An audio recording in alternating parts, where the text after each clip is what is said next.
Right. Hi, everyone. My name is Adnan. I am the Students' Union Education Officer, and welcome to the University of Leicester Students' Union. I'm here to assure you that your 3 or potentially even more years spent here can be so much more than just your degree, and this is where your Students' Union comes in. Every single student that enrolls at Leicester automatically becomes one of our members, and our priority is making sure your time here is nothing short of exceptional.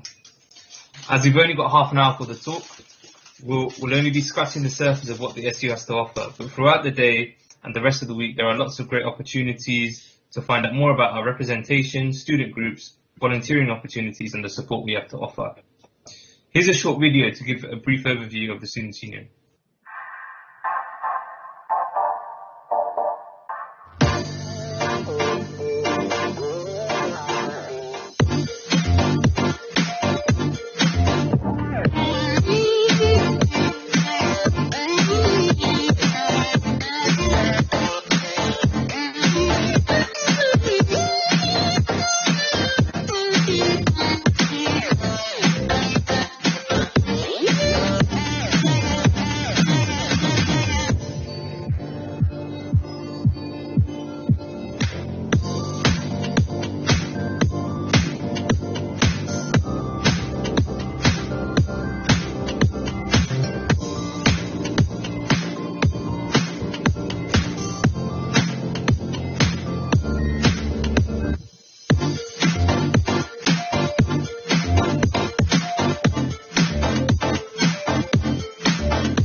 Right, so as you will have seen, there are different ways for you to get your voice heard.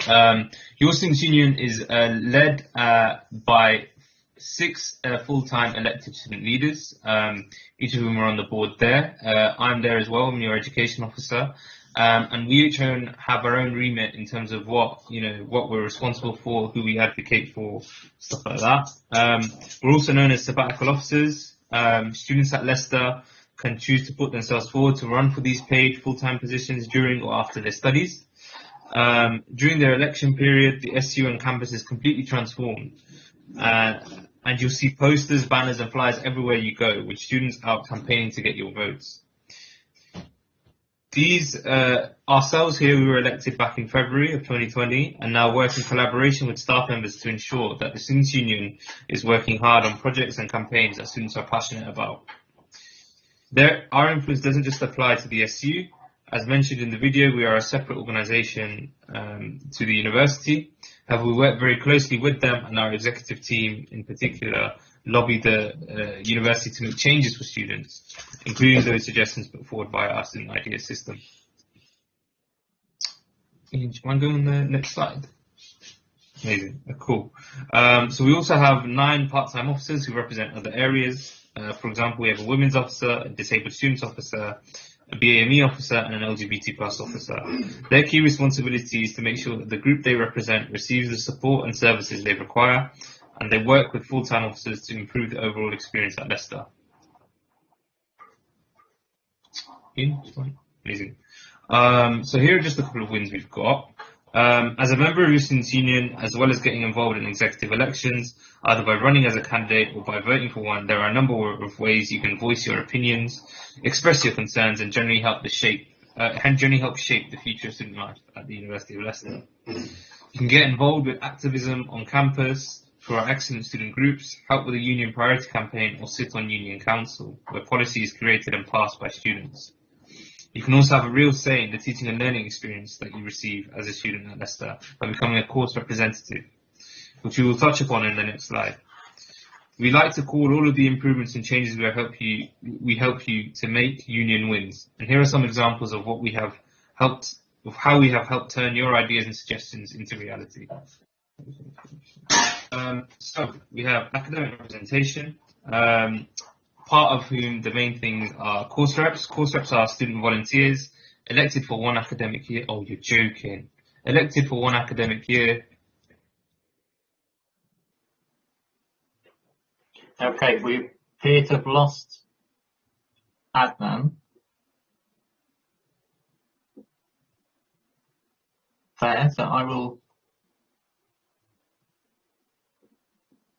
continue on the presentation.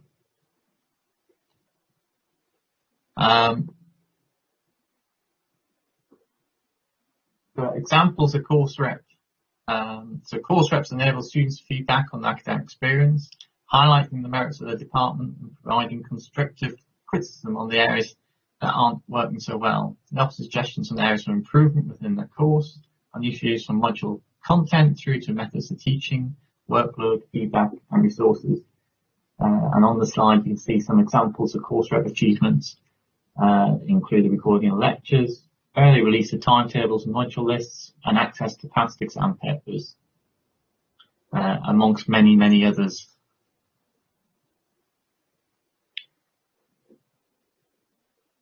The next key section of the Students' Union is opportunities. And this department, as mentioned earlier, you can expect to get more than a degree at the university. And that's by getting involved with the Students' Union and the opportunities available to you.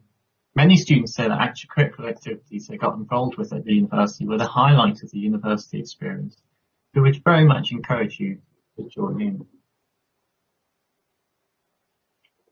The key aspect of those opportunities is student groups. Just wait for the slide to click on.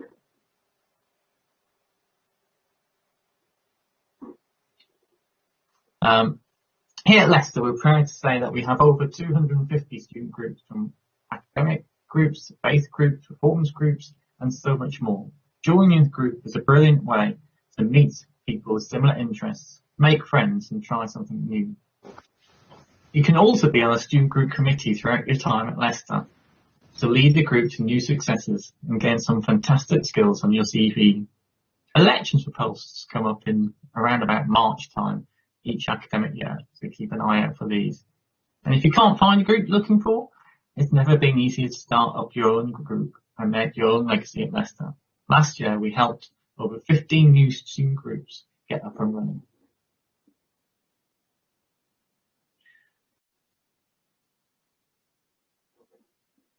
Next, as an SU, we have our own volunteering department. Make a difference in your local community. Take part in exciting opportunities to create change and make friends and gain accredited awards along the way. Fundraising gives you so many skills, and as a union, we give you every opportunity to get stuck in and raise money for charity, whether that's individually as part of a student group or through our RAG society. There's an opportunity for everyone. And now I'll hand back over to Adnan, who can complete the presentation. Adnan, over to you. Ron. Sorry, I had connectivity issues. So if we don't mind moving on to the next slide, thanks Ian. So for over 2,000 students, Wednesdays are all about one thing: sport. Team Leicester uses the university's competitive sport program, which unites our 37 clubs under one banner. These clubs represent the university at BUCS, which stands for British Universities and Colleges Sport, and other national competitions. From football to ultimate frisbee, netball to mountaineering, we have a whole host of clubs who want to make you part of their family. Student group sports, we don't just have Team Leicester sports. We have a range of active sports-related student groups that provide great opportunities to engage in sporting activities and meet like-minded people. Varsity, we also compete against De Montfort University every year as part of Varsity, which sees the whole campus come together to support our athletes at sporting arenas, including the Leicester Riders Basketball Stadium and the Tigers Rugby Stadium. For the record, we have beaten DMU at Varsity every year since records began in 2000, and we don't plan on losing anytime soon.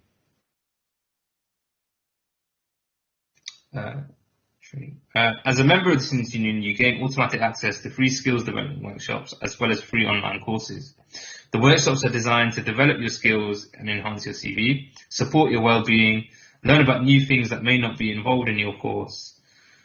All student group and committee members, course reps, executives and peer mentors receive training from the Students' Union. We all know that living away from home for the first time, particularly during the COVID pandemic, can be stressful, and that there can be situations that arise where you need advice. The Students' Union offers a range of support services and signposting to help you out at every step of your university journey and beyond.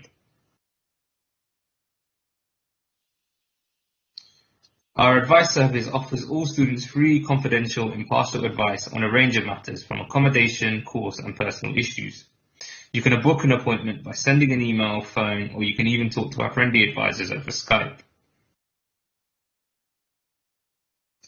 There are many support services here to help ensure you have the best possible time as a student at university.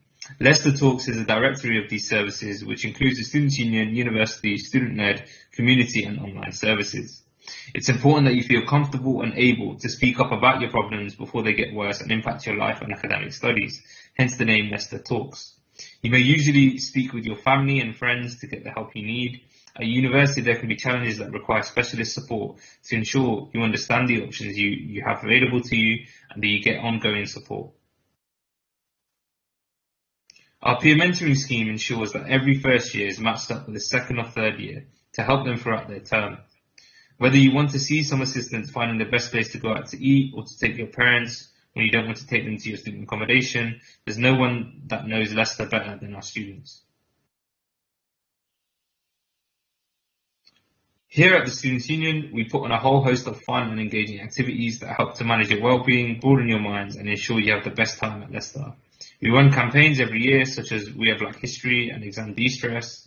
We also regularly invite companies on campus so that in between lectures you can pick up a vintage bargain, posters, and plants to decorate your home without having to go into town.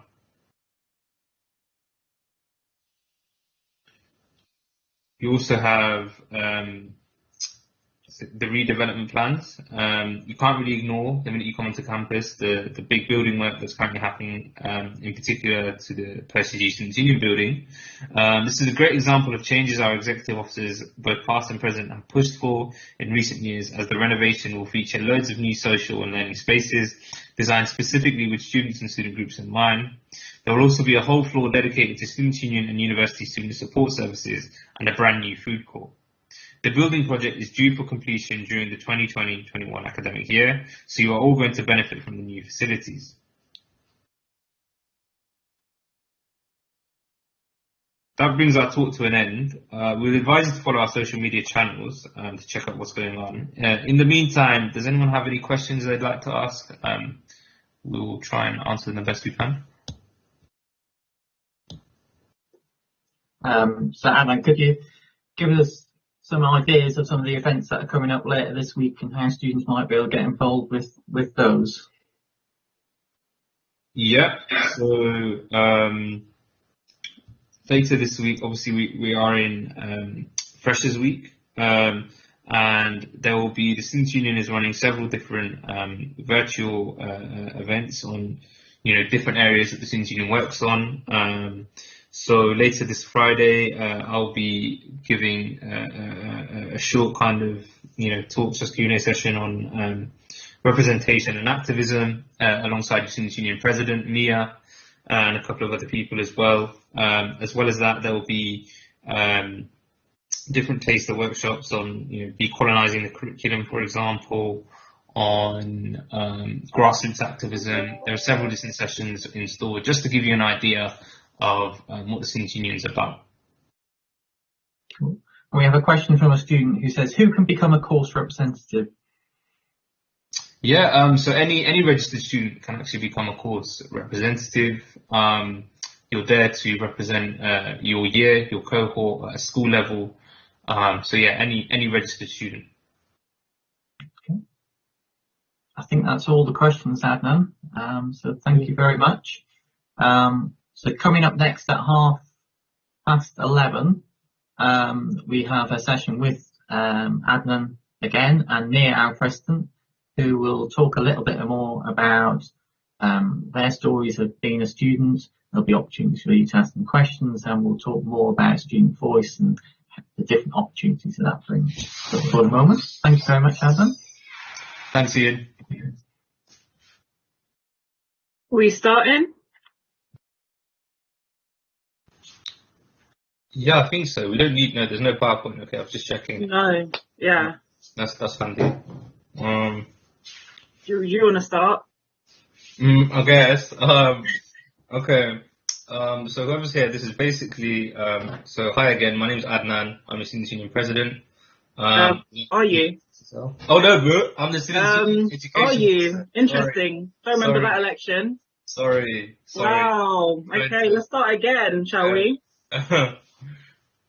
Your turn. Right, so last time I checked, I'm the Student Union President, Adnan's Education Officer. So huge welcome, students. We are part of a 6-person team of full-time officers that are elected by you, students, every single year. We're both in our 2nd term, which means after this we've got to get a job. But right now we dedicate at least 30 to 40 hours a week trying to make your student experience the best as possible.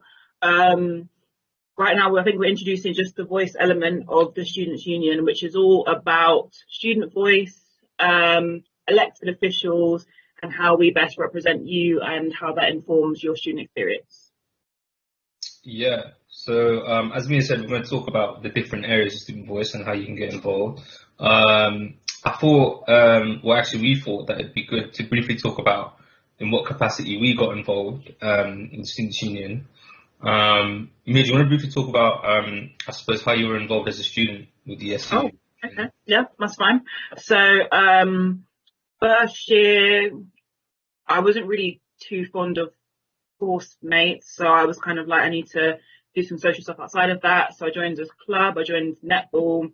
The committee were really good, engaging, like really looked after us. So next year I went for a position. So obviously you have to do that within the SU as a student group. Part of the committee. I went for publicity sec, got that. I thought let's ramp it up a bit. So into my third year, I was president / club captain. We call it different things in sports of the netball club. I then joined basically what we now would call a network for sports, called Sports Council. So I was working with the sports officer, the elected sports officer at the time for Students' Union. And things just kind of started to click into place. So it just made sense. I was about to finish my degree. I was like, I don't really know what I want to do, but I started to get more and more involved with the Students' Union. So yeah, and the rest is history, I guess. Nice, yeah. I don't know. When I came, I was a bit of a beg, so I kind of put my hands into different pools.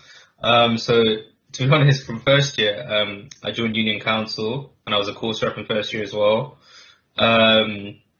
And yeah, I mean, they're two like different things in terms of what you get up to. I found the course rep role was a bit more, you're facing the university. Oh, you cut out a bit, Adnan.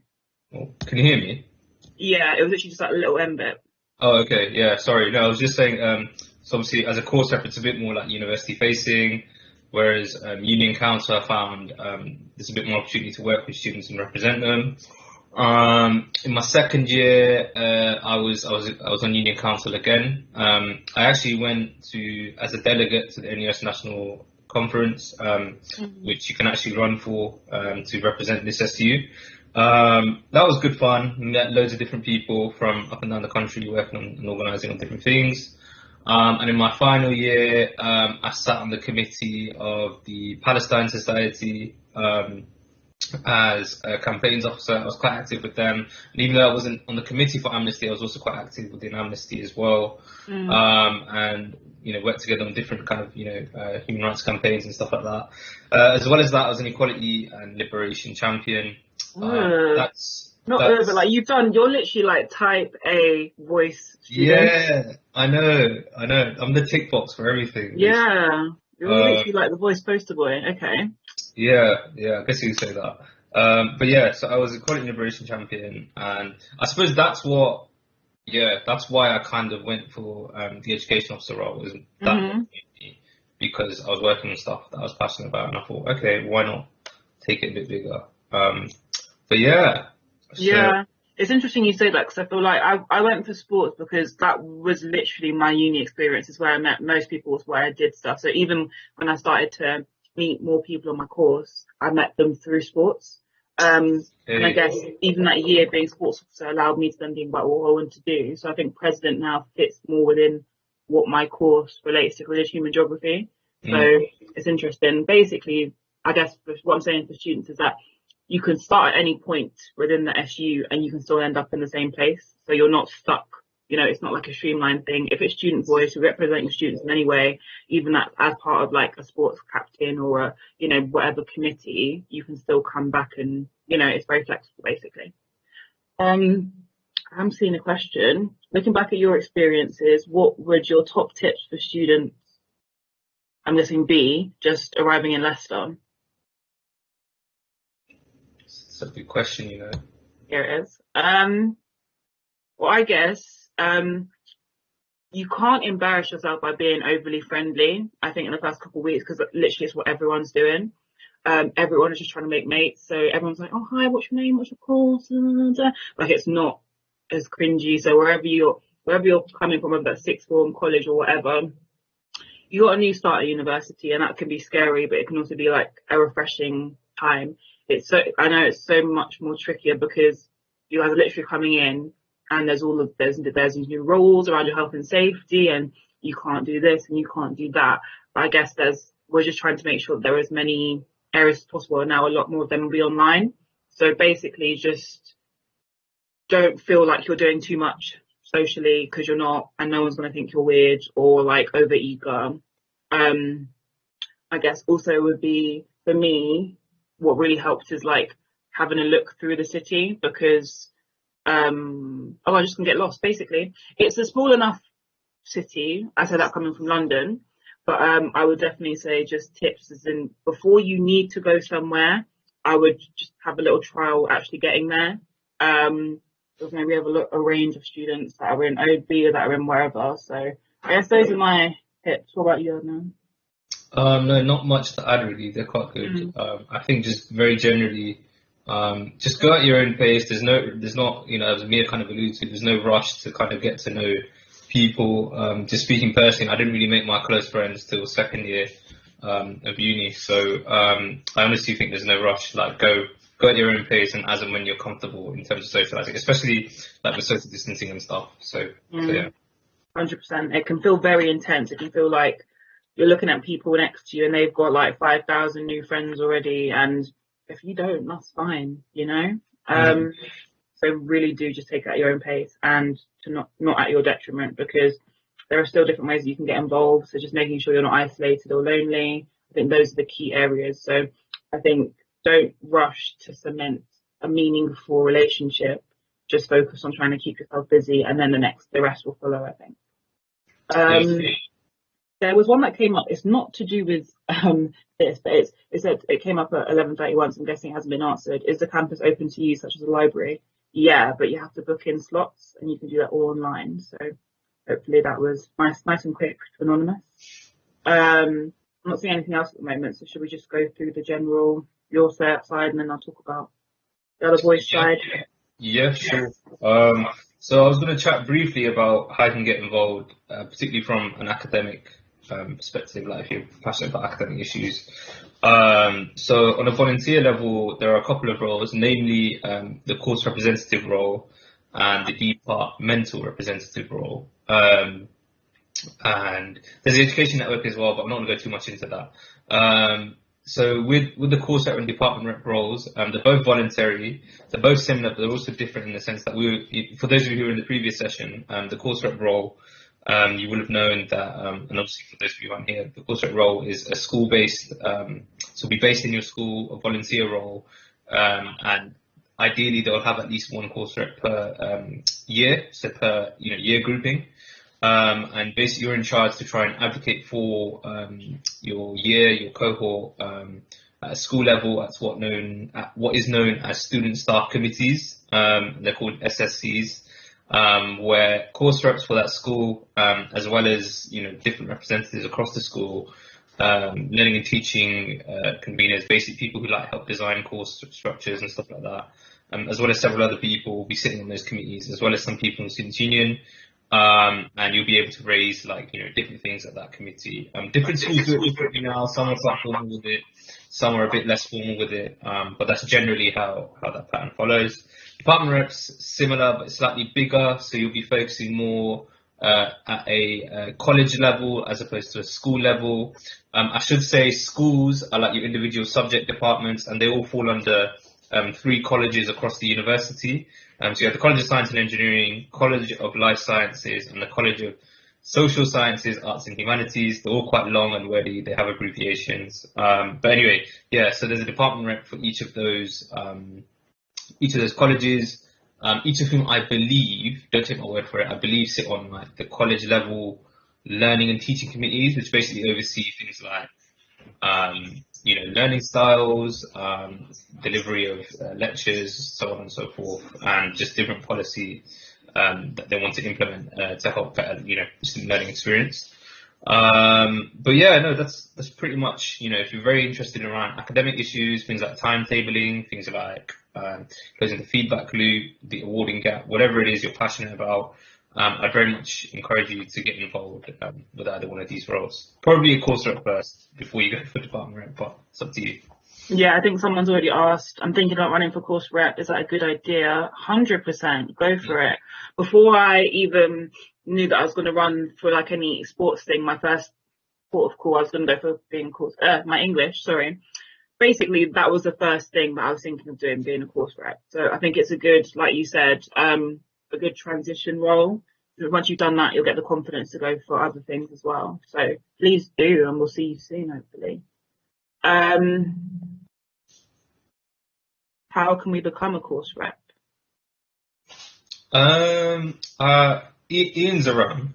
Ian might be able to drop you a link actually for that, and you'll be sent more details about that. I'd be lying if I said I knew the specific how to do that, but we can. Yeah. So basically, it's like a application. But yes, Ian, if you could please reply to Anonymous and drop them a link so that all the students can see, all prospective students can see, all prospective course rep applicants. Thank you. Cool. We've got one. What is currently open on campus? Good question. So I guess academic wise, it depends on. I guess you can answer academic. I was just going to say it depends on your course because it depends whether you're doing the online bit or the.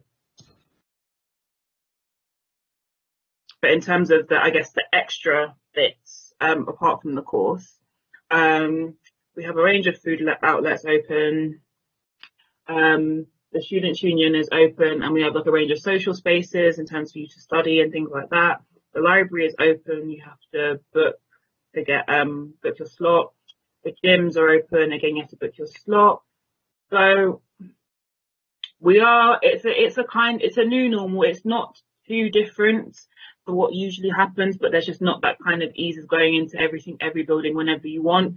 So I guess if you've got nothing else to do, pop into a study space somewhere on campus. We've definitely increased those spaces. So hopefully that answers what you need. Is there anything you were looking for in particular?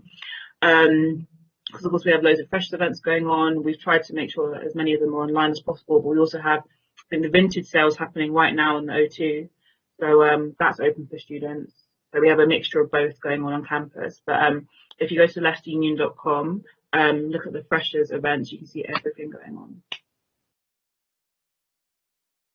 Thank you. Ian's dropped the link also for the course reps.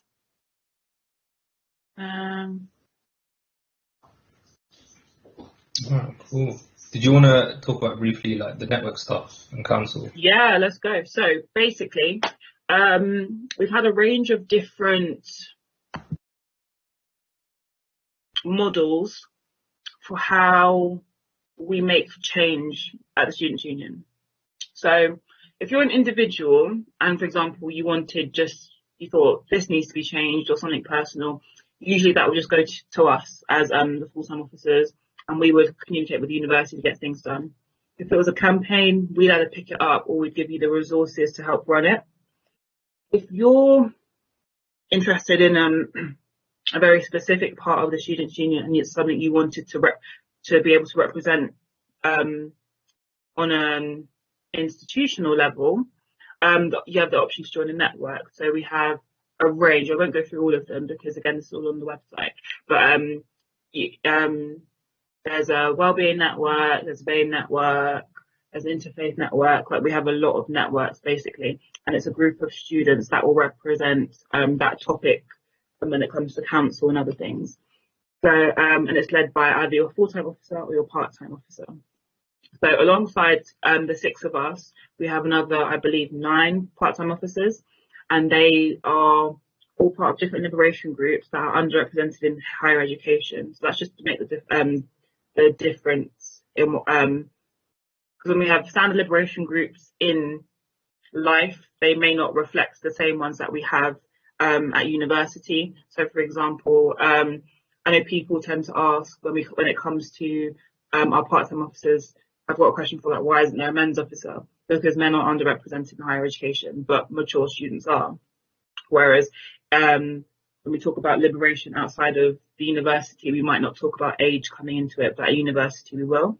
So just for that differentiation. So the part-time officers were elected alongside the full-time officers during the elections in February. The difference is full-time officers are paid, part-time officers will receive, after they've done their term and go through a scrutiny process, they'll still receive, I think it's a couple £100. So it's a good starter, and obviously it's alongside your course, whereas with us, you either take a sabbatical year and return to your course, or you do it afterwards. So majority of us on the full-time team have we've graduated and now we've done this role. We've got, I think only one of us that have taken a year out. So yeah, the networks have a really special job in representing students, pushing for anything within their topic. They work with the full-time officers if need be, but they are your voices at Union Council, which are really important. Union Council happens, is it 4 times a year? Okay, I want to say, it happens relatively often. Every couple of months we have Union Council, and then we have an annual members meeting where kind of anyone's allowed to come. But basically, what we'll go through is a lot of kind of democratic procedures. So if you're interested in kind of anything politics, policy, activism, representation, it's a really good role to go for. And basically have your voice heard, because we do vote on things there. And it may not be the only place that we vote, but that is things where if we feel as an officer team, we need to have more student discussion on things, we'll say we need to bring it to council for it to be approved. So hopefully that answers that bit. Making sure I've gone through what I need to. Also a student voice, if you're an individual, because I know during first year, you can be very overwhelmed with kind of what roles are available, and your first port of call might not be to kind of get locked down into something that you want to do for the rest of the year. So if you're just interested in like making a little bit of change or feedback, one, like I said, first port of call can be the officer team. So we have individual emails, but you can always drop us an email at su-exec@le.ac.uk, and it comes to all of us. We might pick it up. We have the idea system. Ian Bruce, can you drop that link as well? And basically, it could be something such as, we already have this in the SU, but it might be, the SU should give free sanitary items away to students. That will go up on the website, and then all you need is 20 students to vote for it to pass. So it's just like a little quick, easy way for you to get changes done. So we just like to think of the best ways for students to kind of get their points across. So we're always here, and we're always ready to take up on student voice and student opinion, because that's the only reason that we're here. We're always changing our vision and making it more dynamic to the needs. So what we had in mind for this year is obviously not the same once COVID hit. So we made a new COVID commitment as well to you. What you need from us is different now. But just to push, we are a separate organisation from the university. We are a political union, as a union inherently is, and we're always going to be pushing for the student voice. So that is why we're different, because we won't compromise on what students want when it comes to us working with the university. Given the current circumstances with COVID, what do you think is the best way to find friends and meet new people? Yeah, very tricky. So I think it's going to be more difficult if you're, for example, if you're in Oadby, dependent on your, I think there's accommodation up to 15 people. So for them, it might be more relatively easy, but I know that COVID anxiety is very real. And it's not going to be the same as you being able to, I don't know, go to a club and meet some people or this and that. There are a range of activities we have on the leicesterunion.com site under Freshers. So there are some kind of online, less awkward chat spaces for you to be able to kind of connect on different levels. If you're in student accommodation of any type, don't feel weird about saying hi to people. But of course, respecting people's space, trying to do that 2 meter distance. There's also an app, I think I'll put it in here, that Karlie, our wellbeing officer, was talking about, and it's basically social, not dating, but I'm trying to push students to be able to talk in different spaces. Hopefully, basically, as soon as we're daily reacting to government restrictions on things, so as soon as things are safe, you'll see more activity on campus. The way that I found people, like I said, was through student groups. So I definitely do that because they're waiting for you. They literally want people to join, and a lot of them could be really cheap. I know sports sometimes can have the additional price tags with it, but I know a lot of student groups that may just have like an annual fee of £3 to £5 or something like that. So please do get involved. And they're older students that have had a bit more time to settle in, so they can help you settle in as well. We also have the peer mentoring scheme. You're finding everything a bit difficult, but I think they're going to talk about that later on. So I won't get involved in that. Hopefully that answers some of your questions. How can we use a laundrette? Okay. If you're in ODB, I'm guessing this is from ODB, you're going to need a bit more context on that one. If you're in ODB, you'd have the card system, circuit card system, where you have to top it up online, and then it's all kind of like it's all like contactless. So yeah, but if you're basically if in doubt, drop your accommodation services a message in terms of how different things are functioning. Thank you. So we've got the idea system down there. We've got our email down there. A summary of Freshers activity. Yeah, just give me 1 sec. So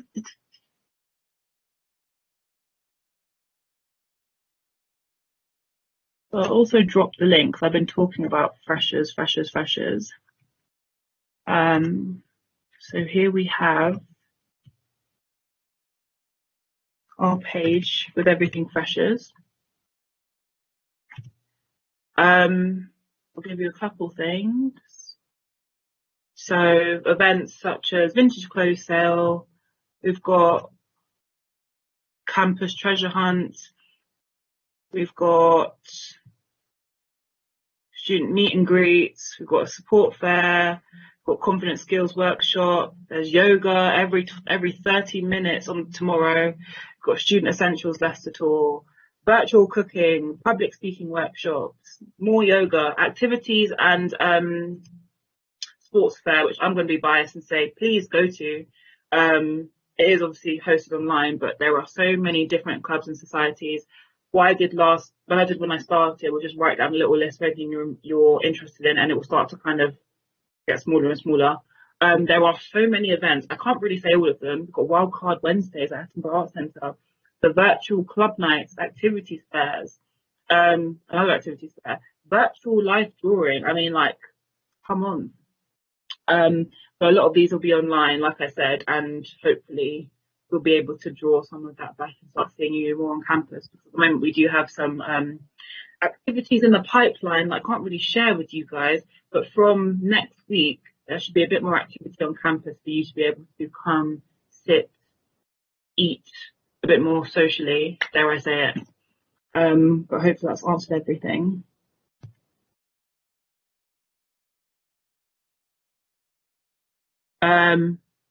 Okay, so we have sort of, I tried putting my ID card onto the laundrette card scanner and it didn't seem to work. Maybe the card's broken, but yeah, I'm guessing you're an ODB, so if you just go to, John Foster's front desk in reception, or if you just drop them an email, they might be able to replace your card. Cool. We've got 5 mins. Adnan, I feel like you should probably say something now because I've spoken a lot, so. No, it's fine. I think everything you said is important and is very, very important for everyone to know. I would just really echo what Mia said about the activities at sports fair because there's so many different societies there. Like I mean, when I went, like whilst I was a student, I was just baffled by how many different societies, and each year there's always something new. Like it could be baking or gaming or I don't know, Quidditch. Like I was baffled that we had a Quidditch society. Yeah.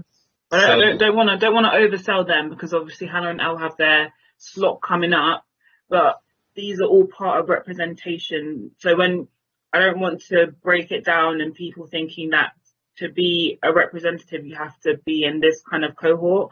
Of course reps are good and they're great additions, and our equality and liberation champions are great make great academic contributions. But we have representation on all levels in different parts of the Students' Union. So if you feel like your representation lies in a sports club, then do that. And you can also still be within a network. Do you see what I mean? If your passion is with well-being, you can still represent students and their physical, mental, social health. And if you're an activist, we love an activist. Welcome to the Students' Union. But we just need to reiterate that student voice is the Students' Union. So that is our 100% our drive. It's our passion, and it's our priority. definitely. Okay, I think we've got 3 minutes left. I haven't really got much else to add. I think everything's been covered. Obviously, like Mia said, if you want to get in touch with any of us, I've dropped the email in the chat, su-exec@ele.ac.uk. We all have Facebook, Twitter, and Instagram profiles as well. So if we don't find you and add you, then please feel free to add us and message us on any of that. But yeah, other than that, I think we should call it quits unless there's any other question. Cool. Just double checking. No. But as we said, we're here. That's what we're paid to do. So any questions, just drop us a message. And we'll leave now. Cool. Best of luck. Welcome new people, new freshers. Welcome back returners. And best of luck with what is a very tricky year ahead of us. Take care, everyone. Bye. Oh, hello. Oh, am I live? Oh my God, this is so funny. Hi, everybody. My name's Tony. I am the Liberation Officer for the Students' Union. My pronouns are he, they.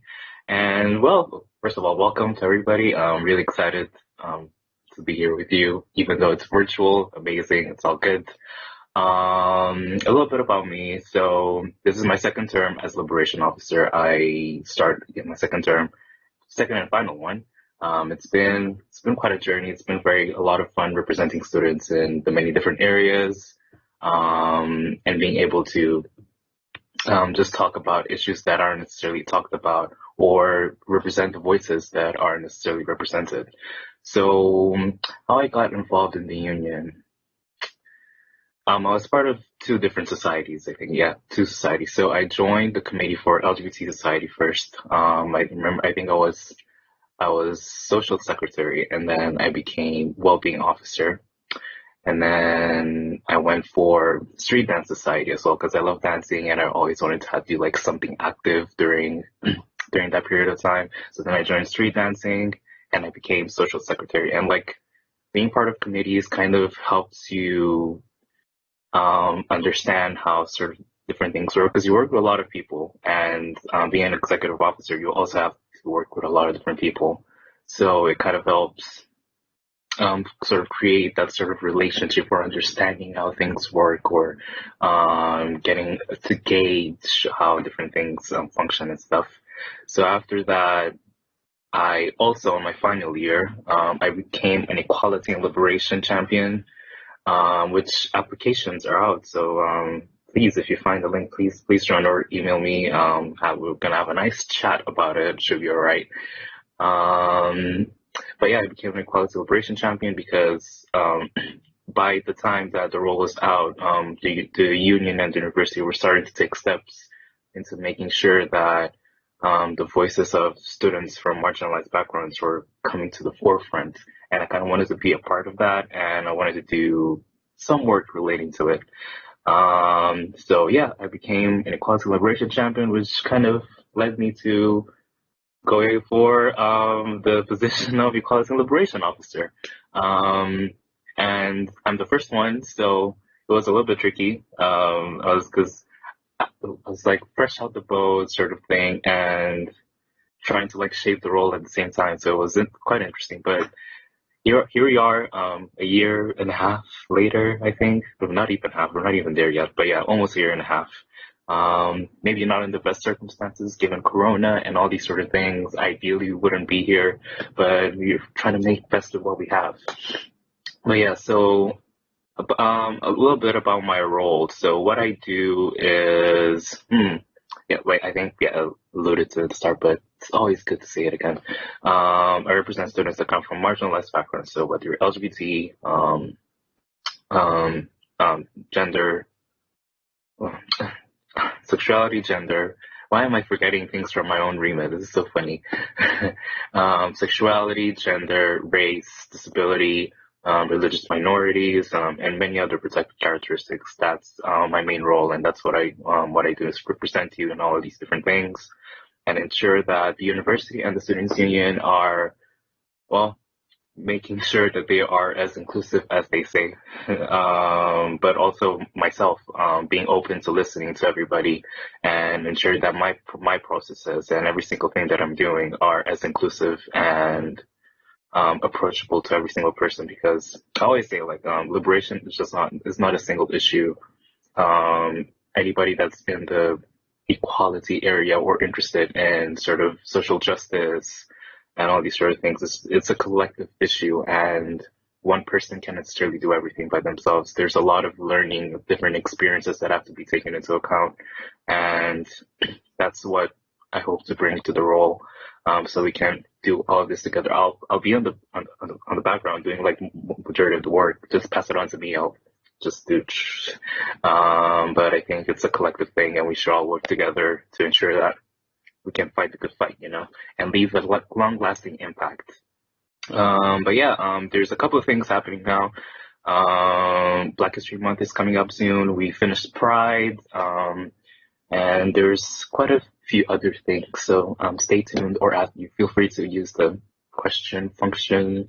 But yeah, that's who I am. I'm gonna pass it on to Karlie. Hi, I'm Karlie. I'm your wellbeing officer. So that means I basically look after everything regarding your mental health, physical health, housing, finance, mitigating circumstances, and student safety. So if you've got issues in any of these areas, you can always email me, you can message me on my social media. We've all got Instagram, so if you look on the Student Union website or on the Student Union Instagram, we are all tagged there, so you can find our Instagram handles and drop us a message if you ever have any issues with anything. I'm going to talk to you a bit about the advice service. I don't know if you know, but the Student Union is actually not really affiliated with the university. We're a separate organisation, which means that if you've got issues with the university or with anyone, you can always come to us. We've got the advice team in the Student Union, and it's basically a team of 3 advisors, and they can advise you on anything. It's free and confidential. Anything regarding your academic processes, they can advise you on housing and signpost you whenever you need help. So whatever happens to you, go to advice or drop me a message and I can signpost you to wherever you have to go. This year, uni is going to be really hard because in times of COVID, it's going to be difficult for your mental health. And we know that. So we've kind of put some measures in place already. You can contact us if you've got issues. I'm going to run a campaign on loneliness if you don't feel like you've settled in by week 5 yet. And you can come and have a morning tea and chat and kind of meet other people. There's also a new app that's called Life Will. If you download that, you can basically select what interests you've got, and then you can find people through that. And I'm going to run another campaign called Random Acts of Kindness. You all should have posters already on your door. Fill them in, and that should make it easier for you to meet other people, because you will kind of find out through those posters what they're into, and especially what to do if they're ever down or upset. So just bring them a cup of coffee if they seem upset or something like that. Talk to your friends and just support each other through the times that we've got right now. So yeah, there's also the support services within the student university. They do free counselling, and if you ever need support or signposting, just kind of message us and we will help you with whatever you need. And drop us questions in the chat, please. So what would your top tips be for students just arriving in Leicester? If you look back to your experiences as a student, what would you be telling them at the moment? So the question is, what would your top tips be for students just arriving in Leicester? I think my top tip would be to just introduce yourself to your flatmates, take up all the offers and the events that we've tried to put online, because we can only do so much and put so much online, but now it's up to you to take us up on whatever we've kind of put out there. Tony, what would you say?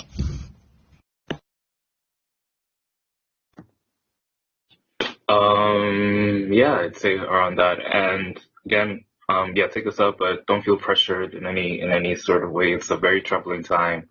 Do things at your own pace, but at the same time, if you can, socially distance, have a chat with your flatmates. Try and interact here and there as much as possible. And I don't know, it's just a very weird thing, but I'd say I think I'll go for what Karlie said, but also just don't feel pressure to do things, because during this time of pressures and stuff, you might feel like you have to do something in order to be somewhere. But take your time. 3 whole years up ahead of your time, and you'll get to meet many different people. You'll join different societies. I would say that's a very good way of meeting different people as well. A lot of them are doing like taster sessions or give it a go, all these different things, and meet and greets. So I would say societies are a very good way to sort of meet people as well. Likewise, that have the same interests as you as well, aside from your flatmates. So do what you want, but in a safe way, obviously. But at the same time, don't feel pressured to do much as well. Sleeping and watching like Pokemon videos or something, that's perfectly fine. So you should be okay. One thing I would add to that as well is everyone will tell you like first year doesn't count. It doesn't really count in terms of grades. However, it's a really good way to kind of get settled into university and develop a kind of a routine that will really help you for second, third year when it actually counts. So do not take this year for granted. Don't just take this as fun. Try to really get into a routine and try to kind of, really get like up your game for studying. Because if you get into that trap, which I fell in, of going out, partying, well, you can't go out, but of partying, drinking too much, and then kind of just not really taking uni that serious, you can really end up really messed up in second year, because it does get harder and it doesn't stay as easy as first year.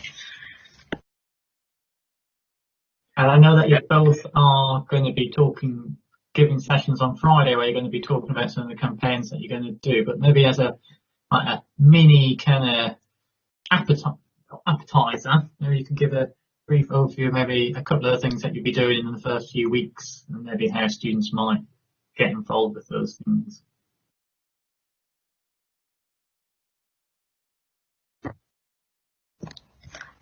So my campaigns this year are, for now, I'm doing Random Acts of Kindness, which I've already talked about. So it's launched on Friday because we got the posters, and you can just hang the posters up, and they're really just there to kind of get you engaged with each other and to maybe even tell people through that poster things that you might not want to talk about in the first conversation. So if you go on the poster and you see anything you might you should know about me, that section is really there for you to maybe disclose something you don't really know how to put into a conversation. So for me, I've put on my section, I've got PTSD, so sometimes I might react a bit funny to things and things like that.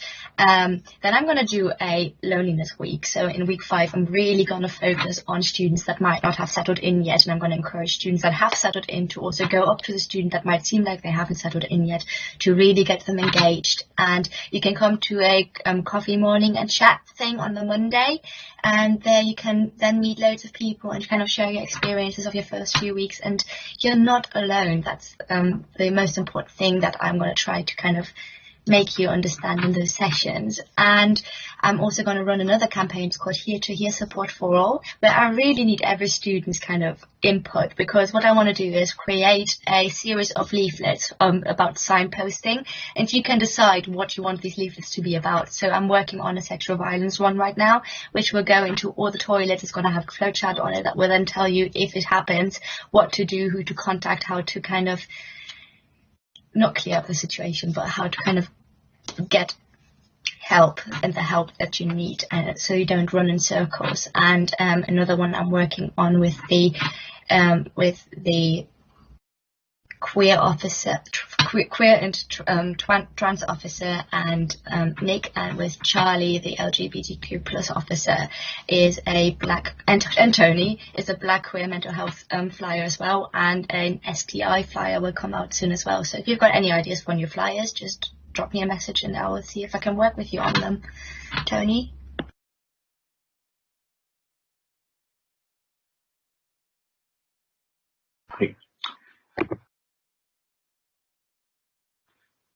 I am not very technology savvy. Oh, I'm gonna be trying to unmute myself. That's so funny. But so one thing that's literally coming up in, let me check, let me just confirm before I say like 5 days, and it's like 2 days. 1, 2, 3. 3 days, is Black History Month. It's been quite a wild ride organizing everything. We thought it, well, we a couple of years ago, 2 years ago, we changed Black History Month to We Are Black History, and why we changed it to that is because it brings more of a community feel to what Black history is, and we not only celebrate history, but we also celebrate Black excellence in general. And we wanted to make sure that it wasn't just a month. We wanted to make it sure that it was throughout the year, with different events, different socials, different things being put out throughout the year, but also that there's tangible action, because it's all well and good to celebrate Black History Month. We also need to ensure that students, Black students on campus, are feeling safe, supported, that there's appropriate resources. So there's work going on in the sidelines in terms of mental health provisions, career advice. There's the decolonizing the curriculum. That's campaign that's happening at the moment. So many different small things here and there that would go together with what we think Black History Month is, in terms of bringing the community, especially in these times, in these troubling times now, with everything that's happening in America, things that are happening here. We thought it would be very important to bring back that community feel and bring back and amplify Black voices as much as possible through businesses, the most marginalized communities within the Black community and stuff. So yeah, that's what we're hoping to do. So in other things, because I'm the Liberation Officer, I'm in charge of sort of leading on the many different campaigns. My year this year isn't necessarily going to be very heavily on individual campaigns. It will be sort of the broader, so looking into LGBT History Month. We're already starting to plan stuff for that. Then International Women's Week, there's going to be some plans for that. International Day of Persons with Disabilities, there's going to be some plans for that. And all these things that we're trying to do is just making sure that it's not a one single event or something. It's just making sure that whatever it is that we're putting out there is going to be impactful and people can come out of it with something, instead of just like doing like, oh, just the one event or something. So we want to, like, every single thing that we're trying to do, have students involved as much as possible for Black History Month. Students were involved in like the design and events and all these sort of things. So we want to push students to be at the forefront of what the university is and give them the experience and all these sort of things, especially now with everything going online. or majority of things being online. We want to ensure that the student voice is at the top of the priority, and every single thing that we're doing as an institution, as a union, reflects the views of the students that we're here to represent. So that's that. That's something. Those are a couple of things that are coming up. But yeah, other than that, we've got a couple of surveys here and there. But you have freshers, so you probably wouldn't have used the services at the moment. But I'll gladly share with them if you can. Equality and Liberation Champions. Ian has just posted the link on the questions bit. Please do read. It's a very good role. You get to work with loads of different people from different departments, even from your own department as well, on campaigns that you know and love, or that you want to start but yourself. So yeah, I'd say get involved as much as possible. If you want to know more, message us or email us. Yeah, whatever you prefer.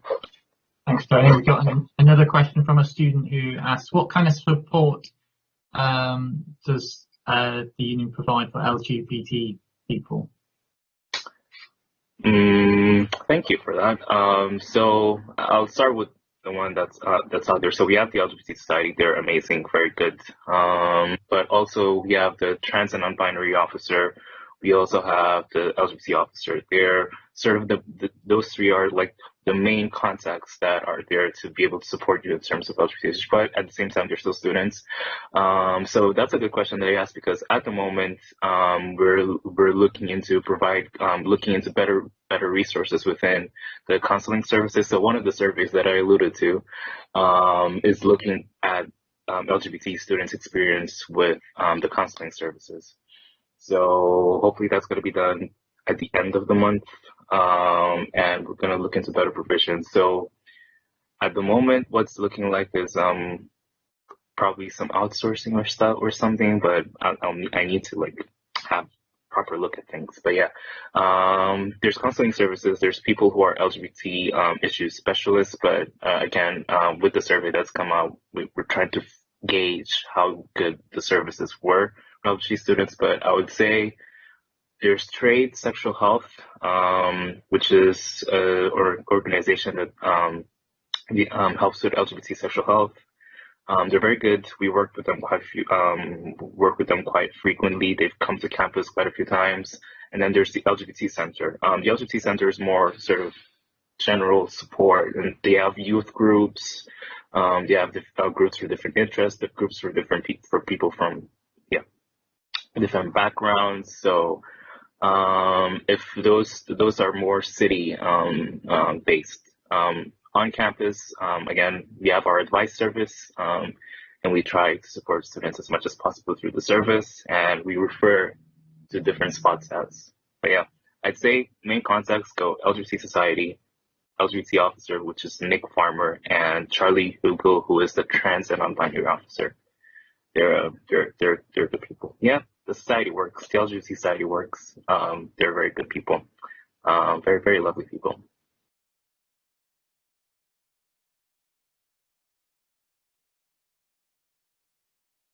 I think that's all the questions. So thank you very much, Karlie and Tony. Have you got any last words, or shall we close it there? Okay. So I just want to wish you all the best for this year. If you've got any issues, reach out to any of us. Where you can find us on social media. So give us all a follow to keep an eye on our campaigns, and just make the most out of what you've got and try to have fun despite these difficult times.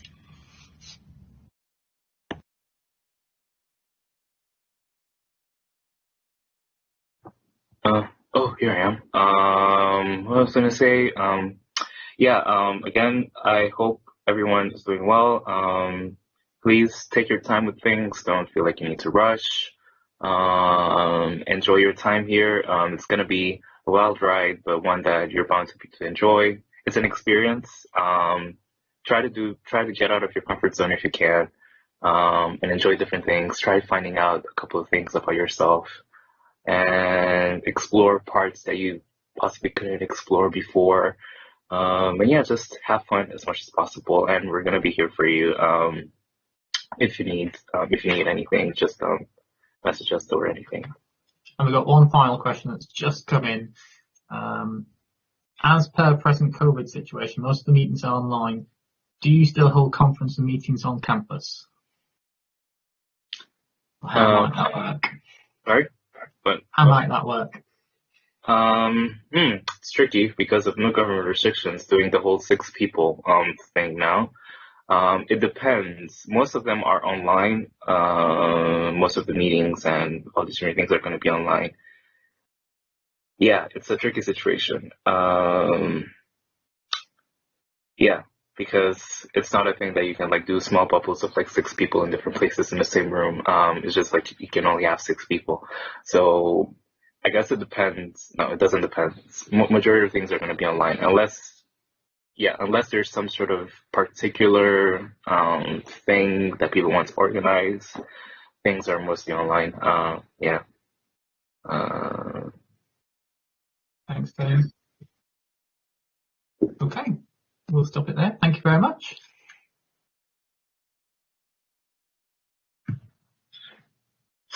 Hi, everyone.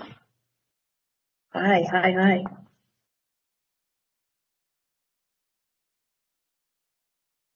So I'm Nick. I'm your LGBT officer. Yeah, what can I tell you about myself? First off, let's start with, I guess, why I wanted to do this role.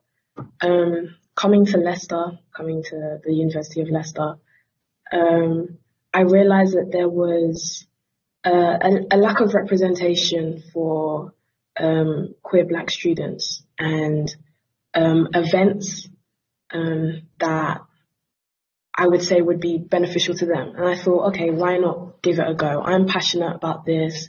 I want to encourage more queer, trans, and people of color to get involved with the university and make sure that their university experience is, a great one, that they've lived it to the fullest. And so that's why I decided to do the role.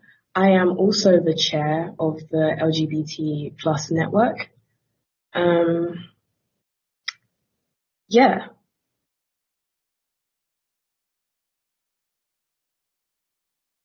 Cool. And what are maybe 2 or 3 of the things that you want to work on across the year? What are the things you want to do? Yeah. Okay. So first off, I might as well start with something that Karlie brought up a bit earlier on. We are looking at creating a queer Black mental health leaflet at the moment, so that's definitely within the works. Some of the things will include statistics to kind of understand the experience of being Black and queer and the things we may go through, also including signposting and stuff like that. So I'm really excited for that. I've also got some really amazing things that I want to do during LGBT History Month. I'm really excited about those, including just events celebrating the intersections whilst being queer. I think that's really important for me. I want to bring people of color to the forefront of the uni experience and, make sure that their time at university is a great one. Yeah, that's very important to me. Yeah. Cool. And what kind of tips or advice would you give students coming to Leicester maybe for the first time, or even returning students in their second and third year? What kind of advice might you give them, or if they're thinking of where can I find out more, or where can I potentially get help and support? What would you? Yeah, no, definitely. I mean, we're living in unprecedented times. And so I think even now it's so much harder to connect with community, in these times. And so if you are looking to meet up with or get to know more queer individuals, LGBTQ plus individuals, you can go onto Twitter, LGBT Society. They are there if you need anything. We've also I've got a Twitter, a Facebook, and an Instagram. It's all lay LGBT. So that's at LEICS LGBT. Those are my handles. The Student Union also have resources coming up to help with LGBT individuals. But I mean, get involved is one thing I would say, especially even if you're returning. There are so many societies out there that are trying their best to put on as many great events as they can for everybody. So definitely try and keep up to date with what's going on. Try new things, really got to put yourself out there, because however long you are here at university, you want to make sure that you can say at the end of it that you have lived this experience to the fullest. So definitely get involved. It's definitely worth your while. But yeah, I would say that definitely. And anything else just before we finish that we want to close on, just to sum up? I think, I want to say, like I said before, it's unprecedented times, especially freshers. This isn't what we wanted. This isn't the freshers that we need. But everyone is making the best out of, a bad situation. And so definitely go into this new year, giving yourself time and space to understand that things are different, but trying to make the best out of a bad situation. Definitely. And get involved. Get involved. Thanks, Nick. That's fantastic. Thank you very much. But in about just under 10 minutes time, we've got our accessibility officer who will give you a chance to hear from them and ask any questions. But thank you very much, Nick. That was greatly appreciated. Thank you.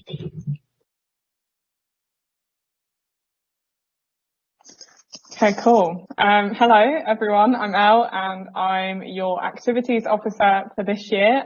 Welcome to our Q&A on activities and sports. As your activities officer, I cover all things to do with societies, sustainability, volunteering, and employability. So all the sort of extracurricular stuff that you get involved with outside of your degree, which also makes me a member of your executive officer team. I've just graduated from law, and very briefly, I've been involved in societies and volunteering for most of my time at university. I started on a project in pro bono where I used to do fundraising, and I was actually elected as president of the Pro Bono Society last year. I've also had the pleasure of being involved in quite a lot of volunteering with homeless outreach and pro bono as well, and sort of got involved in all of the student project groups for sustainability and community organising in Leicester. So I'm really excited to be here to talk to you about activities. I know there will be a lot of questions, presumably for myself and Hannah, because activities and sports are the sort of in the balance things at the moment, but we're more than happy to answer anything that you have. So I'm going to pass over to Hannah to give you a brief introduction to her. Whenever you're ready, Hannah.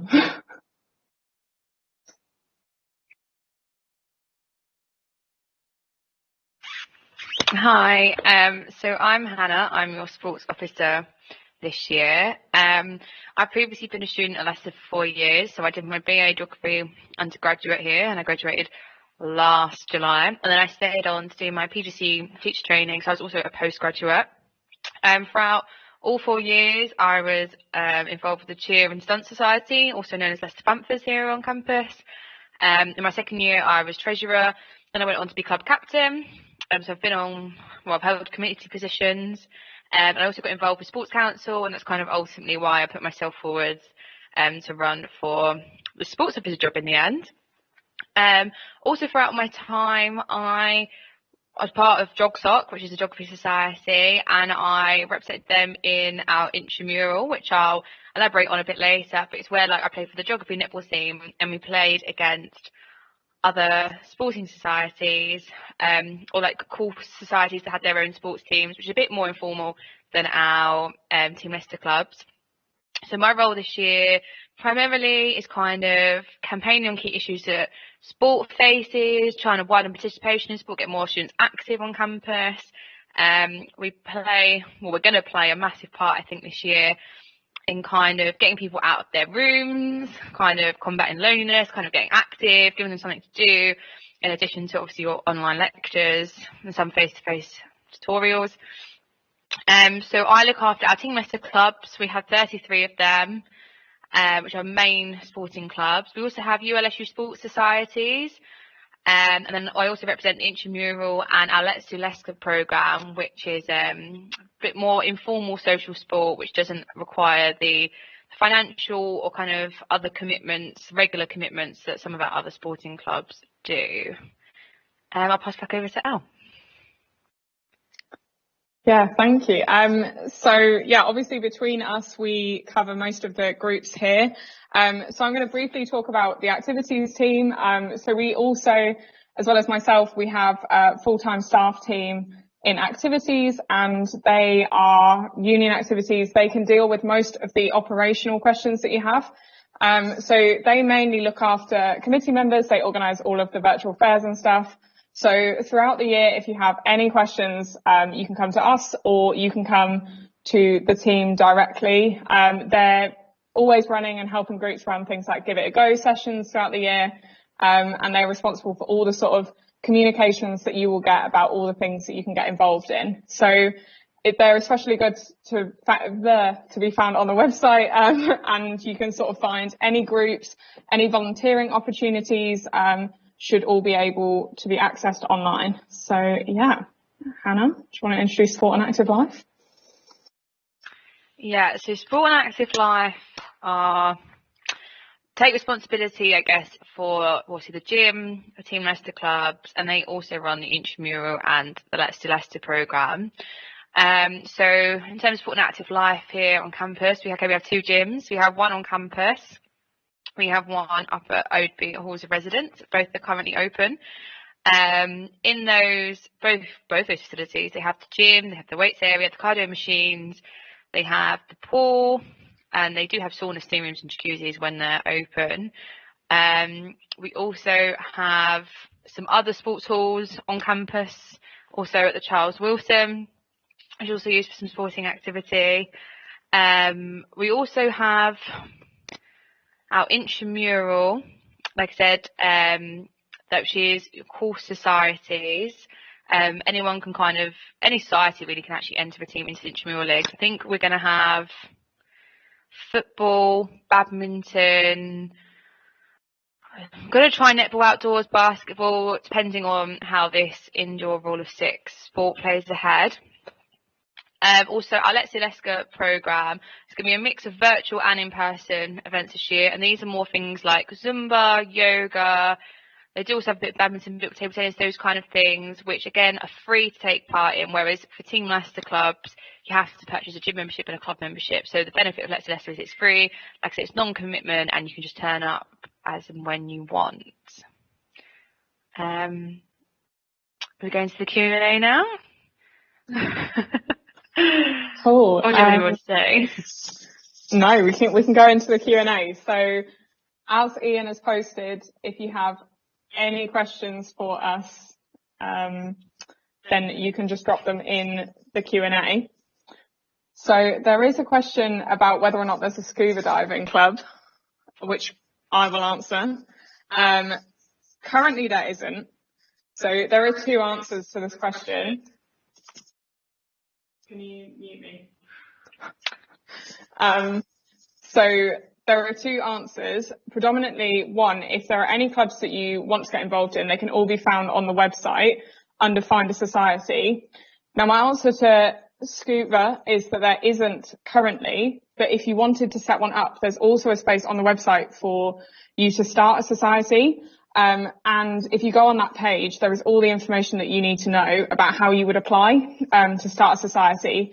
And new society applications are approved by a council of committee members throughout the year. So there's plenty of opportunities to either get involved in an existing club that you're interested in or to start your own.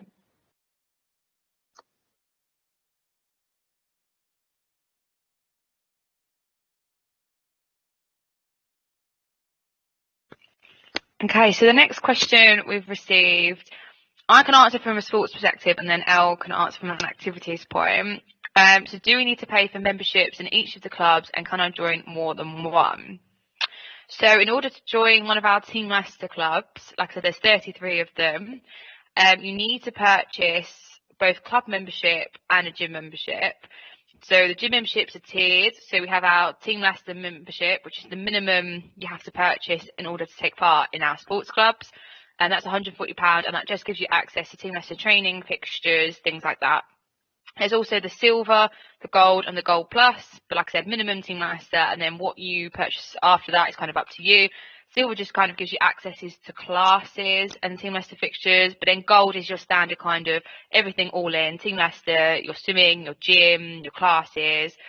Once you've purchased one of those gym memberships, you do have to purchase a club membership, but you can join more than one. So once you've bought, say, your Team Leicester minimum membership, and then you want to join cheer and stunt, you'd pay your cheer and stunt membership. If you also wanted to join swimming and water polo, you'd also just pay the swimming and water polo membership. You can join as many as you want, really, but you just need to have that gym membership as your access to be able to participate.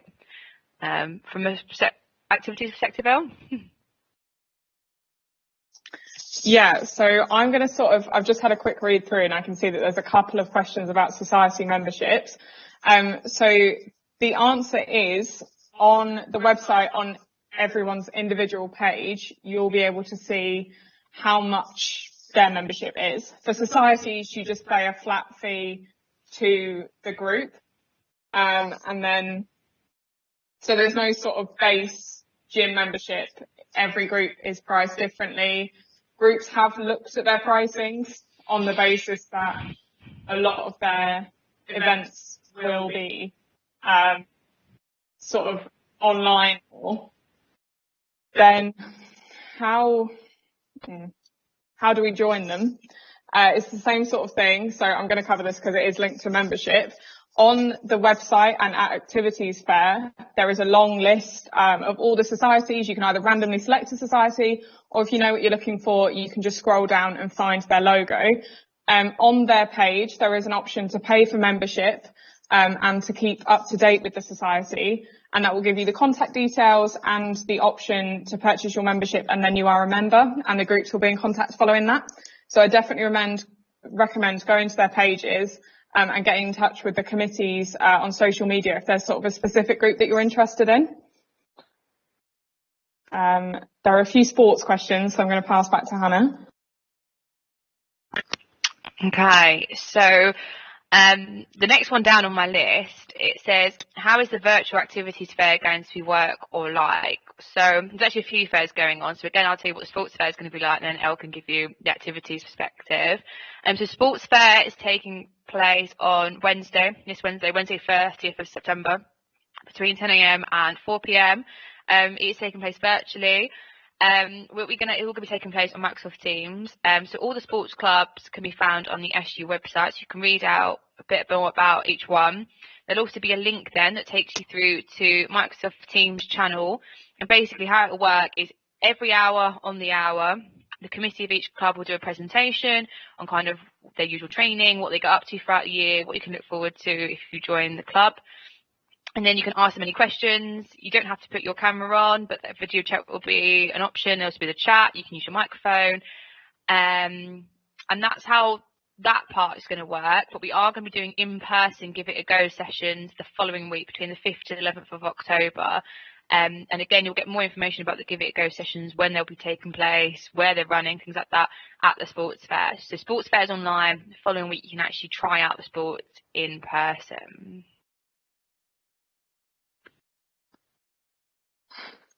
Cool. And to be honest, it's similar for activities fair. So activities fair will be Wednesday, Thursday as well. And the committees for the groups are on Microsoft Teams, so you can drop in and ask them any questions. There'll also be a volunteering fair, which I believe is Thursday, where we've got student-led volunteering committees that will be there, and other like community volunteering options. So basically the fairs are going to work that if there are groups that you want to talk to, you'll be able to search for them. It will take you to a Teams chat with them in, and it will be the ease of talking to as many or as few as you like.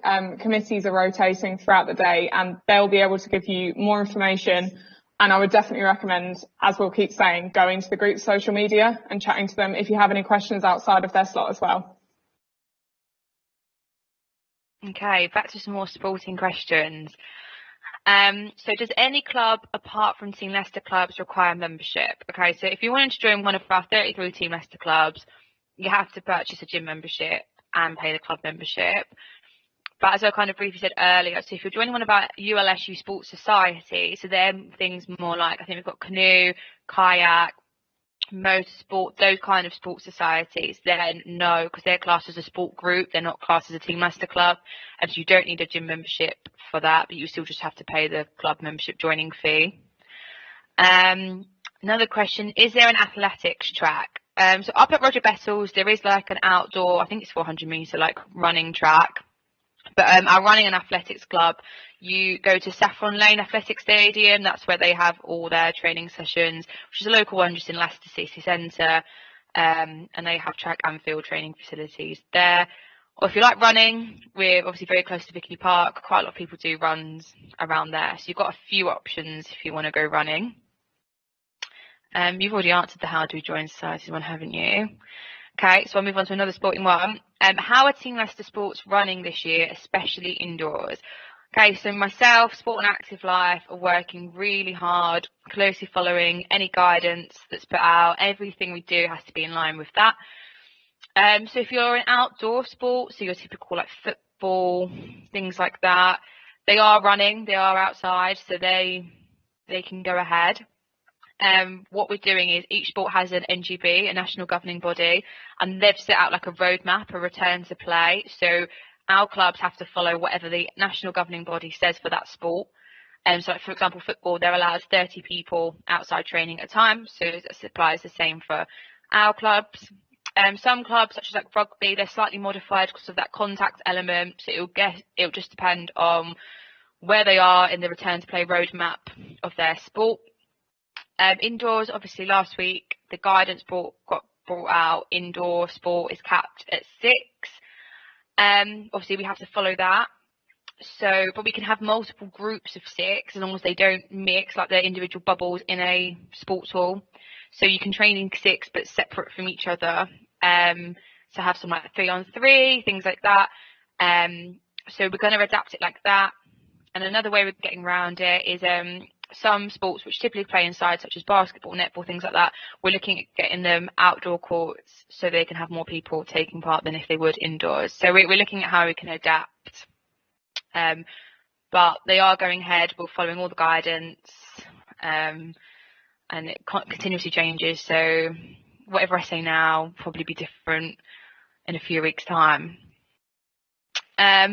Are the university gyms and courts open yet, or does that depend on COVID? No, both university gyms are open. The one on campus is reopened on Monday, like last week, so it's been open a week, and the one up at Roger Bettles is open. Again, they've had to adapt slightly to follow guidance, so you have to book a slot now. So once you've got your membership, you'll get a membership number, and you can use that to book your slot online. Each slot lasts an hour. That's the same with swimming. And again, your timed slot, and there's a capacity for each number of people they can have in the gym at each time. And courts are available. You just have to book. But yes, no, they are all open, which is good. I'll pass it on back over to you, Elle. Do you have to be registered on the Student Union website to join the clubs and societies? That's cool. So this is a fairly easy one to answer. Once you have registered as a student, your student login will work on the website, but it won't work up until the point that you've gone through your full registration process. So if you're struggling to get on, double check your student registration, and if you still have any issues, you can get in touch with us. But when you're logged in, that's when you'll be able to buy your membership and sort of sign up to society mailing lists. There are quite a lot of sports questions, so I'm going to pass the football and the sports scholarship questions back over. Okay, thank you. So the next one on my list, when do we find out if you've got the sports scholarship or not? I believe the results of that were going to go out Friday last week, and if they didn't, sometime soon, but the panel has met, has been decided, so you should be communicated very soon if you've been successful. It has been decided. I got told it was going out on Friday, but I think you hear either way. So if you've applied, you should hear whether you've been successful or not.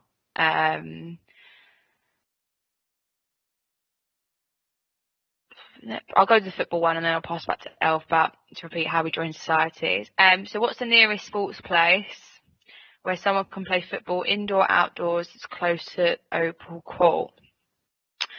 Okay, so you can play in Vicky Park, but you're restricted to the rule of 6. So you can meet up with 5 other friends and have a kickabout. Vicky Park is probably the closest, most central place to play football. Alternatively, if you want to join the football club, University of Leicester Football Club, then you can train wherever they train, and they train, I think, up at Manor Road, Roger Bell Sports Centre. But Vicky Park, but you're restricted to the rule of 6, I'm afraid. I'll pass back over to Elle. Okay, cool. Yeah, just to reiterate how you would join societies, go onto the union website. On the opportunities tab, there's a find a society page. If there's a group that you want to join, you can search for them, or you can just sort of like randomly select one. And there's an option to sign up to a mailing list and to buy a membership, and that's how you would join the group. If you have any questions for the group, just reach out to them on their social medias. There's also a question up here about if you want to play football for the uni. So just to reiterate what Hannah said earlier, if you want to play for the club as a Team Leicester club, then you'll have to pay for your Team Leicester membership and the club membership. If you want to play like intramural football, then they're done by like academic societies, and a membership to the academic society, you'll be able to get involved in a bit more sort of social between subject sport that way. So yeah, I hope that's a helpful answer. On that note, I'll also tell you how you can join sports societies. Team Leicester clubs. You have to go to shop@le.ac.uk. You have to purchase all your gym memberships online now and all your club memberships. They are live, but I'd recommend kind of hanging off until you've gone to sports fair, perhaps a give it a go session before you buy any of your sports club memberships. But they're all purchased online this year. So if you're a returner, you probably would have gone into the centre and purchased it in person. But this year, all sports memberships and gym memberships are to be purchased online as well. I think they've got one last question so far, unless any more come in. Or if you already answered that one, how to register to student union in order to join societies. I don't think you have to. If you're a student, you're just automatically part of the students' union. Yeah. You can join any society you want. You don't have to specifically register, as long as you're registered to be a member of the university, that you're automatically enrolled. Yeah, so your login will work on the union website as long as you've completed your registration. So it's your same sort of like student email and stuff, and that will mean that you can join everything. As far as I can see, we don't have any other questions. Anything else that we think is useful, I guess? Yes, there's just one that's come in and said, is there a netball club? What's that question, sorry? I can't see it written down. Hold on. Is there a netball club, sorry? Yes, there is a netball club. If you want to follow them on Instagram, it's at UOLNC. Netball's going to be slightly different this year because obviously typically they play indoors and they'd be restricted to the rule of 6. But like I said, we're trying to get them a call outdoors, and there will be some form of netball in whatever shape or form it is. But again, you can meet them at Sports Fair on Wednesday, and you can go along to their give it a go sessions, whatever they're planning on doing the following week. Alternatively, netball is typically on our intramural programme. So if you don't want to join the Team Leicester Club netball, which usually plays in Bucks, and they do all the matches against other universities on a Wednesday, you want to do it on a much more less commitment, I guess, less competitive. Like you want to join, say, again, geography, society, netball club or things like that, they play an intramural. So there is that element of netball as well if you don't want to do the Bucks netball. But yes, netball is a massive sport here at Leicester. Cool. Well, thank you very much. I think that's all the questions for now. Just to give maybe a chance for one or two more to come in. Is there anything else you want to summarise? Maybe some top tips for new students who have just arrived? We'll start with Elle in a second.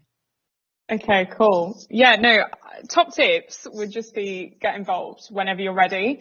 So sort of we know this is a proper weird year. There's no real other way to put that. But what I would say is take your time to settle in. Groups are welcoming whenever you decide to join. So definitely get involved, because it will support you during your time here.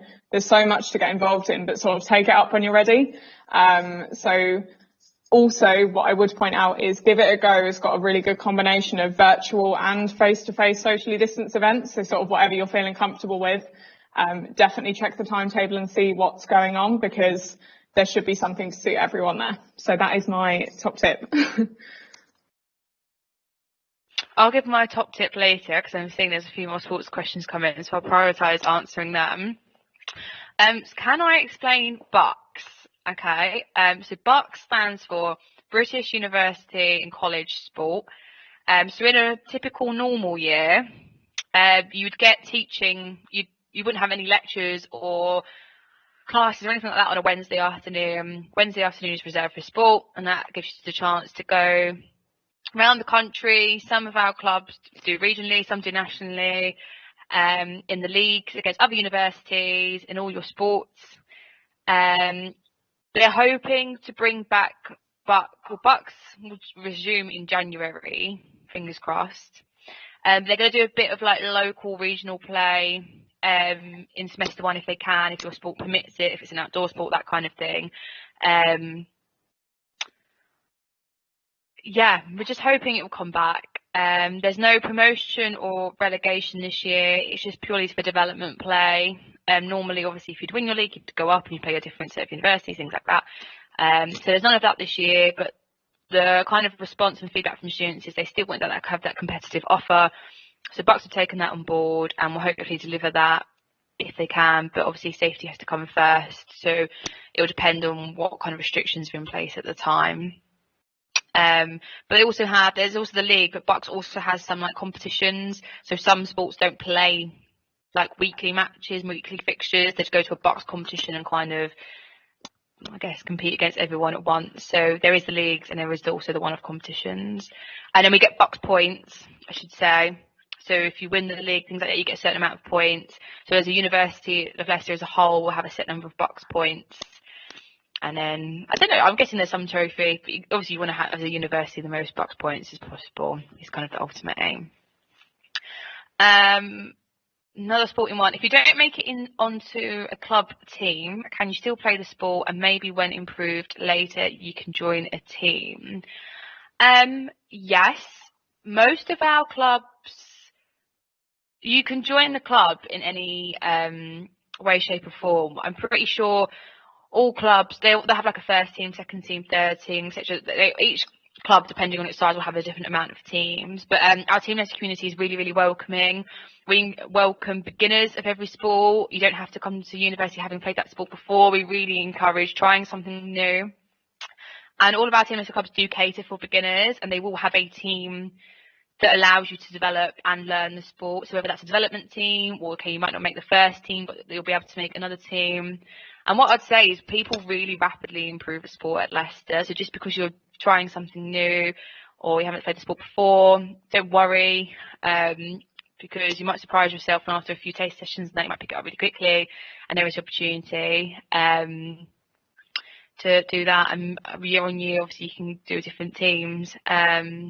Trials this year as well, we've asked clubs to be a bit more flexible in them, because Bucks isn't really resuming until January. You've kind of got this first semester to try out different clubs, give new things a go, rather than Bucks in previous years normally starts in like October, so you have to have your trials right away, ready to get ready, training, prepping for matches and fixtures. But you don't really have that pressure this year, so you can learn something new, give it a go, improve, ready for when competitive fixtures resume. So in short, yes, definitely try something new. They welcome beginners, and you can later join the team if you want. You're also not forced to compete. If you are wanting to just do it recreationally, that's okay. We can cater for that too. It doesn't have to be all about the competitive sport, because we appreciate some people want to just do it recreationally, meet new friends, and kind of just do a bit of exercise. So I don't know if there's any more questions. So my top tip would be, just don't be afraid. Put yourself out there.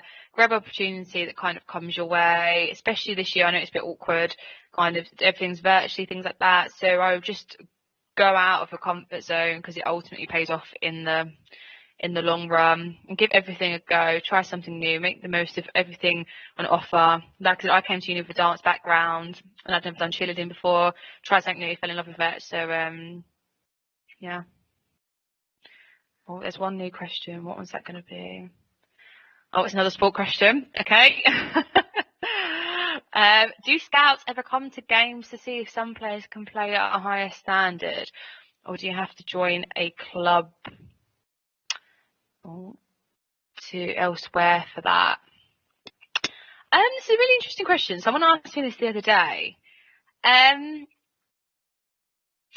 don't think they come on a regular basis, if I'm particularly honest. But some of our high-profile games, such as like in a typical year, we'd play varsity, which is big sporting highlight against where we take on to Montfort University, and we kind of play to be like the sporting champions of the city.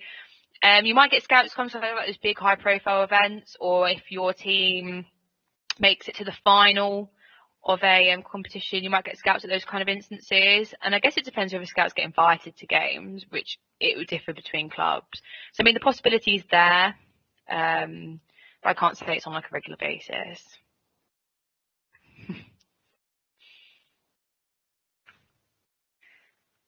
Any other questions? Also, if you want to, we'll put our social media details up at the end. If you've got any other questions after this, feel free to reach out to both myself and Elle. You can find us on the Leicester Students' Union website. You can email us. You can find us on Facebook, Instagram, Twitter, anything like that. We're happy to answer any questions anytime. So this isn't your only opportunity to do so.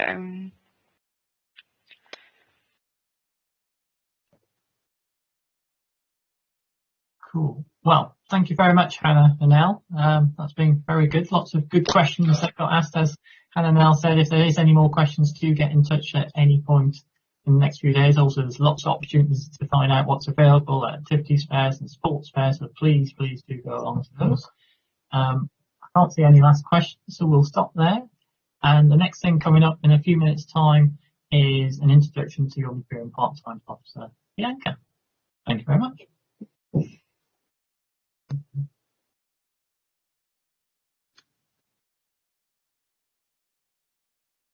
Oh, hi. Sorry for the technical errors. My name is Bianca, and I'm your mature and part-time students officer. I'm 24, and I'm a second-year psychology with cognitive neuroscience student. And first of all, I want to congratulate all the part-time and mature students for getting into the University of Leicester. As a mature student myself, I can fully appreciate the diverse and complex needs of the part-time and mature student body, and additional concerns commonly faced, such as balancing study and family life, the need to work, childcare, career demand, and some financial needs. So I admire you all for the determination to complete your higher education, because I know this is not easy and it comes with certain costs. I want you to know that I hear you and your problems that you're facing at university, and I want to change that. More things about me is that I'm an international student as well. I'm born in Romania, but in the past 4 years before moving to UK, I used to live in Poland, in Warsaw. I'm a friendly person who is approachable to tell your views and ideas too. and I generally believe in improving mature student experience at university, as they deserve the same rights as other students, and I will be determined to achieve this. What else? In my first year of uni, I used to be the mature student rep, which I encourage you to apply for if you want to work with me and to support the other mature students. I'm also a course rep. I've been the one for the first year, and I'm for the second year as well. I am also a well-being ambassador for the Mature Student Society and the peer mentor. Last year, in my candidacy as a mature student rep, I promoted the idea of a children-friendly room, and I'm working right now on implementing it in our university. I also tried to organize some events for students with kids and some coffee mornings. So this year is kind of challenging, but I will organize virtual morning coffee breaks and social evenings, as well as virtual drop-ins with me, where I will dedicate each week an hour on Teams, and you can join and talk about your issues that you're facing, or maybe just need someone to talk to, and I will be there for you. And you'll get more information about this in emails and in newsletters that are faced and aiming the mature students.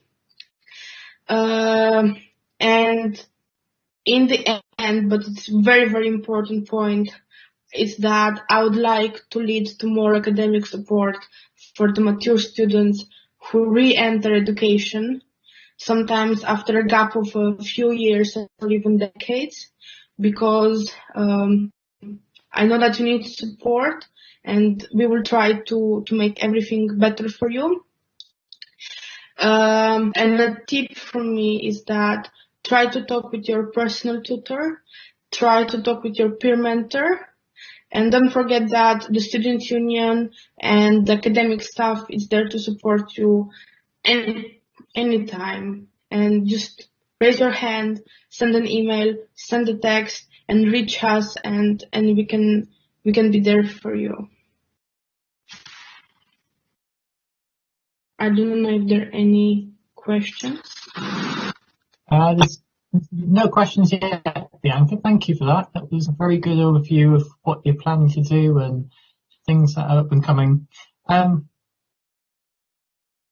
You've already said some tips kind of for students coming here in terms of getting started and things like that. Anything specifically maybe that from your perspective that when you first arrived that you felt that you look back and say maybe you wish you'd done this, or kind of those sorts of things that maybe you could provide advice and guidance to students on who are just joining maybe for the first time, who are maybe mature or part-time? I think when I first joined university at Leicester now as a mature student, I was very, very anxious that I won't make friends and I won't find anyone my age or in my situation maybe. But I realized that students are so friendly, and it's so easy to make friends. You just have to say hello and the conversation will go like fluently. You don't have to worry about, and you don't have to like sit alone. Just join a group of people that maybe they're from your studies or like you'd like to sit with, and probably they'll be very, very friendly. This was my case. Like I've met amazing people, very friendly, even if in the beginning I was like very scared of doing so.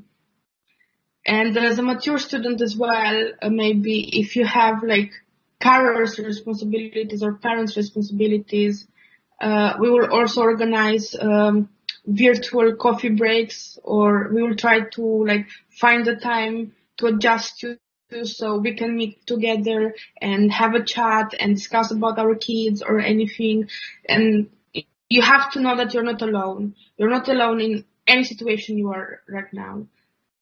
And many people are facing the same things as you, and that's why like we are here like to support each other. And how do students get in touch with you if they want to give you any feedback or? They can email me at BES12. At any time they can email me, and I'm answering rather quickly. Oh, just got a question that's just come in. Yes, and also I'm on Twitter and on Facebook. We are trying to figure out the Instagram account because it has been hacked. But yeah, you can reach me on Twitter and on Facebook as well. It's like Bianca Samchuk SU. Brilliant. And we've just got a question coming from a student. I'm a mature student living away from uni. What activities are there available in campus for me?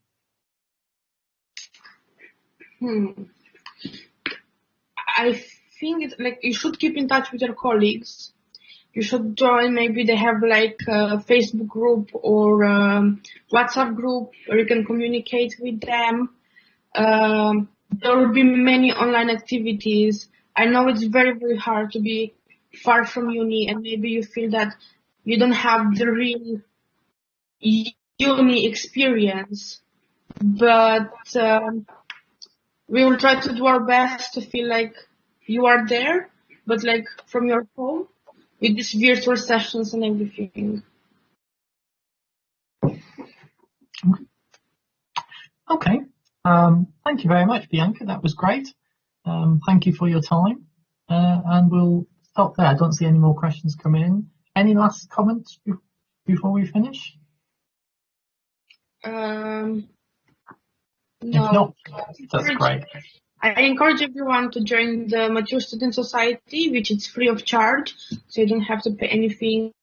There's a Mature Student Society group on Facebook where people usually just ask questions and everyone else just answer, where we propose also things.